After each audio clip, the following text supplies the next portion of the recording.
Hello everyone, આજે આપણે બનાવીશું ચોખાના લોટમાંથી એકદમ ક્રિસ્પી મઠરી। પેનમાં 2 વાટકા પાણી ઉમેરીશું, 1 ચમચી અજમા સાથે સ્વાદ પ્રમાણે મીઠું અને 2 ચમચી સફેદ તલ ઉમેરીશું। પાણીમાં એક ઉકાળો આવે ત્યાં સુધી થવા દઈશું। હવે 2 વાટકા ચોખાનો લોટ ઉમેરવાનો છે। જે વાટકાથી પાણી લીધું છે એ વાટકાથી ચોખાનો લોટ ઉમેરશું, મિક્સ કરી લઈશું। તમે જોઈ શકો છો પાણીમાં લોટ સરસ રીતે મિક્સ થઈ ગયો છે। હવે ઢાંકણ ઢાંકીને 2 મિનિટ માટે થવા દઈશું। 2 મિનિટ થઈ ગઈ છે, ઢાંકણ ખોલી લઈશું અને તમે જોઈ શકો છો આ રીતે લોટ મિક્સ થઈ ગયો છે। ગેસની ફ્લેમ બંધ કરી દઈશું। એક વાસણમાં લોટને કાઢી લઈશું। લોટ અત્યારે ગરમ છે તો થોડો ઠંડો થવા દઈશું। લોટ ઠંડો થઈ ગયો છે। હવે 1 ચમચી તેલ ઉમેરીશું અને મિક્સ કરી લઈશું। રોટલીનો લોટ તૈયાર કરીએ એ રીતનો આપણે સ્મૂધ લોટ તૈયાર કરી લેવાનો છે અને હવે લુવા તૈયાર કરી લઈશું।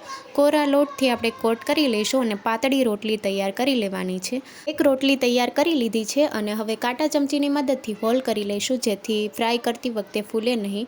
અને હવે એક્સ્ટ્રા પાર્ટ કટ કરી લઈશું। તો આ રીતની સ્ક્વેર શેપમાં રોટલી તૈયાર થઈ ગઈ છે। હવે પીસ કરી લઈશું।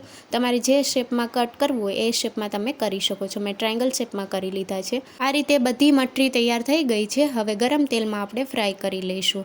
તેલ પણ ગરમ થઈ ગયું છે, મઠરી ઉમેરી દઈશું। શરૂઆતમાં આપણે પલટાવવાની નથી, આ રીતે થોડી ઉપર આવે પછી પલટાવીને સરસ એવી ફ્રાય કરી લઈશું।